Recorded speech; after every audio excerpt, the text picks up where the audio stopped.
Good afternoon, everyone, and welcome to this week's Facebook Live.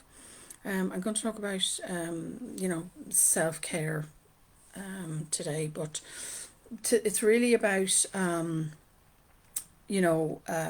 a rebalancing your life. And maybe, the routine has gone skewed because we've just finished the summer holidays. Doesn't matter if you've had kids or not, your routine might be slightly different now than it was over the summer. So sometimes we let things go because, kids are off school and that, and we're busier, things like that. So now's the time, they've been back now for at least a week, if not a little bit longer. So now's the time to say, okay, I'm going to give myself some time and look after myself a little bit and change up the routine a little bit, just a little bit, baby steps, always baby steps, as I say. Change it up a little bit so that you can get more balance, in the life work balance. And that's the important clue here, is the life work balance rather than the work life balance. So, we have to remember that, we're holistic beings, we're whole beings, we're not just, one part, not just physical, not just mental. We don't just cut off at the head or, with the body, whatever. It's a whole thing here is what you're talking about when you refer to yourself, and making sure that our self-care takes care of all our needs, so emotional, physical, psychological, and even spiritual, if that's the way you're inclined, is important, because otherwise you're going to really feel off balance. So if you have started, to feel off balance, okay, now's the time to have a look at what's going on. So I have three steps for you today. So the first one would be to reflect. That's step one. So this is about raising your awareness, because you can't fix what you're not aware of. So, as always with the first step, it's in changing anything in your life, habits, goals, routine, adding things in, taking things out. It's all about raising your awareness. And don't get hung up on it having to be perfect. Don't get hung up on, I have to go down the rabbit hole here and I have to know everything before I can make that change. No, you don't. You just need a little bit of awareness. So then, you can have a look and see what tweaks you can make that will fit in with your lifestyle. So, get out a pen and paper. Now, you don't have to do it right away. You can watch this in replay, or you can go and check out the blog. I'm going to leave it in a link to it in the description below. And have a look at the questions I'm going to pose now. So, what helped you feel more balanced before? What was working for you, in other words? What was working for you? What did you include in your self-care habits? Now, anybody who knows me at this point and has watched my videos knows I include a lot more in the self-care than most people would. So, have a look and see. I have a link out to that, what I consider good basic self-care, your foundations of your self-care, that, you can create, a foundation for yourself to look at after an awful lot of your needs when you do that. So have a look at those and compare them what you're already doing. Is there a little tiny tweak you could make, maybe to introduce something or to let something go? It's all about making tiny, tiny steps here. Another question is, what cues helped you maintain these habits that you had in your routine that, helped looked after your well-being, your self-care and your well-being are completely united there. So what's the cues? So the cues could be you took a walk at lunchtime. So lunchtime became your cue for going for a walk. So look at what you were using before and did it work? And then another question you can ask yourself is, what distractions or trips, did you eliminate that helped you? So I've talked about these before. So a distraction, like if you're trying to meditate and the phone is going ding, ding, ding, ding, or the tablet or the laptop, all these notifications, that's not going to work. That's a distraction, And you have trips as well. We can trip ourselves up, and cause our own. We're self-sabotaging ourselves there to cause our own failure. So what did you eliminate before that helped you?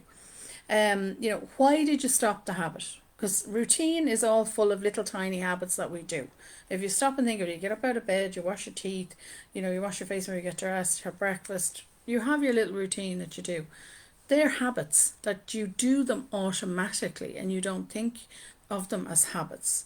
But What did you stop that was making you feel balanced before? Have you stopped?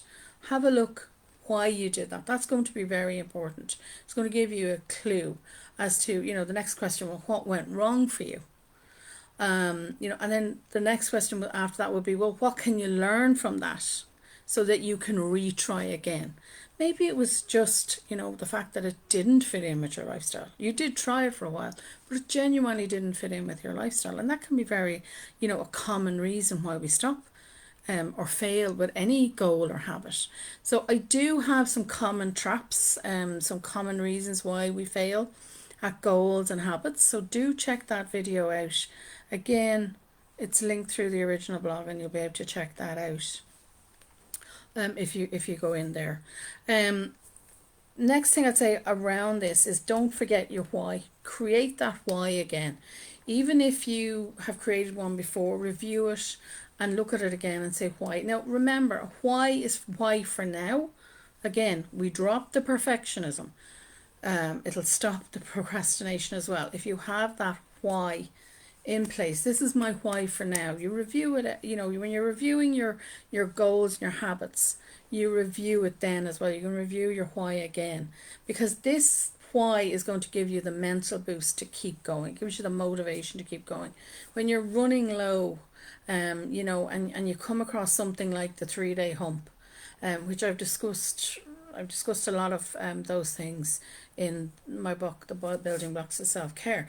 So, what is your why? That's the question you need to ask yourself, because this is a vital component, as I said, between, of goals and habit setting. So, the new habit, it's not a one-off. It should never be a one-off. This is something you're going to do that's going to be added into your lifestyle. So this why you want to do it, why do you want it in the first place? For right now, why do you want this change to happen for just right now, at this moment in time? Again, you don't have to be thinking of the future. You don't have to go down that rabbit hole. The other question around this why and the habit you want this, why you want this tweak to your lifestyle is, will the habit fit into my lifestyle? This is important. And as I said, like one of the main reasons we actually stop doing something is it's just unrealistic for the life that we are living right now. Okay, step 2, quit trying to be perfect. This is really important. Just accept yourself for where you are right here, right now. You'll get back on track. So stop wasting valuable mental and emotional space beating yourself up because you haven't kept it up, or it's not as perfect as you want it right now. Don't do it. You won't get anything done because you're going to be just caught up in that, a mental and emotional space of beating yourself up trying to be perfect, and it won't work. You are self-sabotaging with that one. So, we can use something called STOP. It's an acronym to help us to move out of this and move out of the perfectionist mode and the procrastination. We can just use this acronym, and basically it's 4 steps that you take. So the first one is stop. So stop whatever you're doing. That's also, when you're aware of that you're mentally beating yourself up, or you're procrastinating about something, or whatever that cognitive distortion is, stop what you're doing. Take a few deep breaths, preferably with the longer out breath that we would use in something like the 3-minute breather or the 7-11 technique, meditation. So an out breath like that's like the sigh that we take when something's over. We would naturally take it, that's great, it's over, it's done with. We're imitating that by taking these longer out breaths, and by doing that we're calming down that flight syndrome. Okay, we're calming that down. So now we're going to be able to, when we've taken those few breaths, we're going to be now able to take a little step back and observe. So that's our O. Observe what's really going on right now. How do you feel emotionally and physically? What are you thinking? Did something trigger you? You may not have all the answers to these questions immediately, but if you practice it, you will get quicker at doing it. You might have to do it in reflection. What's really preventing you from continuing? Okay? Try and get this down on paper. Don't, again, 5 minutes, kind of 5 minute or 10 minute exercise, get it down on paper and review it. Where are you getting caught up? Where was the trigger? You're trying to learn here. Not be perfect, just learn. Keep learning, keep trying. And that's what helps you succeed.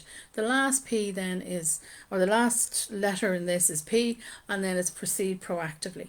One small actionable step that you can take right now that will benefit you and just get you up and get moving and back on track.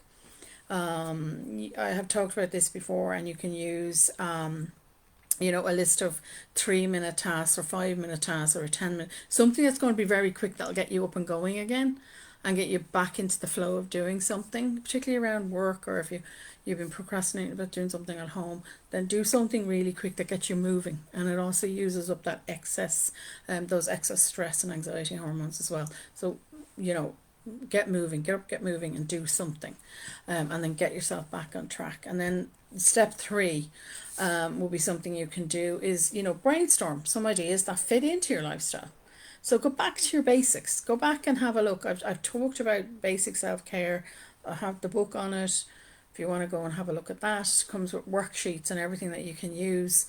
But go back to the basics and create what we call a collapse point. This is a point that you can build from, but it's a point, it's like a minimum point.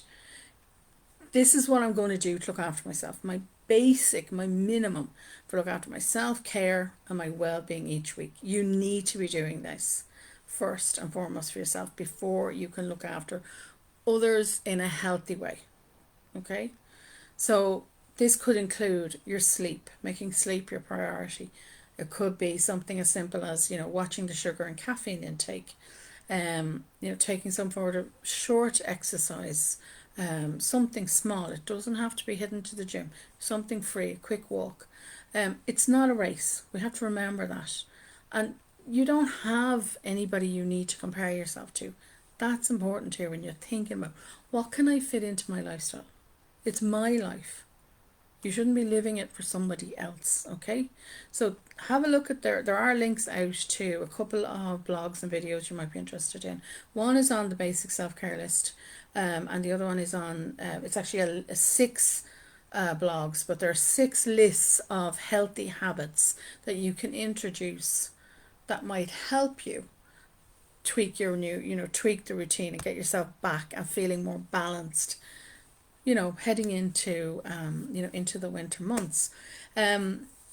So simple things that you can try. So some examples just to finish up. Actionable steps, as I said, baby actionable steps. So something like, okay, you want more exercise. Well, heading to the gym is very expensive. You'll probably lose heart after a little while, a very short period of time normally. And so a 10 or 20 minute walk during your lunch break, particularly if it's coming in now to the winter months soon enough. Now is the time to be getting in that extra daylight at lunchtime, okay? Because that's when the light is going to be strongest. So that's going to be particularly important for your mental health. So 10-minute walk even at lunchtime, tie it into lunchtime. Swapping 1 cup of tea or coffee for 1 glass of water, simple tweak. Review your sleep environment. Just review it. It's a one-off thing you do, and you make sure then you review it regularly to make sure things haven't crept back into the bedroom. So is it conducive for a good night's sleep? Because that's what it's for. For sleep, the bedroom should be warm enough. There's different things you can look at there in your environment, just your physical environment. Do you feel safe in that room? So that's something, a one-off event you can have, and then start to work towards making it, a good sleep environment for you. Something else you could do is, decide, okay, I'm going to put my feet up and have a cup of tea once the kids are in bed. Just relax while I'm drinking a cup of tea. I don't need to be loading the dishwasher immediately. I don't need to be putting on another load of washing. I don't need to be doing something else. Just sit down for 10 minutes, have a cup of tea and relax. Okay, sit, in the sunlight. If we get a nice day, again, it's all about your mental health. sit close to the window, or to, if you've got French doors, or if you've got a large, a very large window, try and sit near that for 10 to 15 minutes. Even if it's raining outside, you're getting more daylight than maybe perhaps in the, in closer in to the interior of your house. So think about introducing something like that. Take a bath instead of a shower, perhaps. That could be something simple to swap, one shower out a week for a bath. Disconnect technology for an hour before you go to bed. That's a simple habit you can do, and it will benefit hugely your sleep. It's a particular one that we would use for people with sleep problems, is to disconnect from technology at least 1 hour before bed. Start journal every night, to start getting up get all those thoughts out, a quick brain dump, get all that emotional stuff up and out, and not be holding it in, not be shoving it down, and get it up. So they're just some of the ideas, but there's lots more if you do go and check out those blogs that I've talked about, the 6 lists.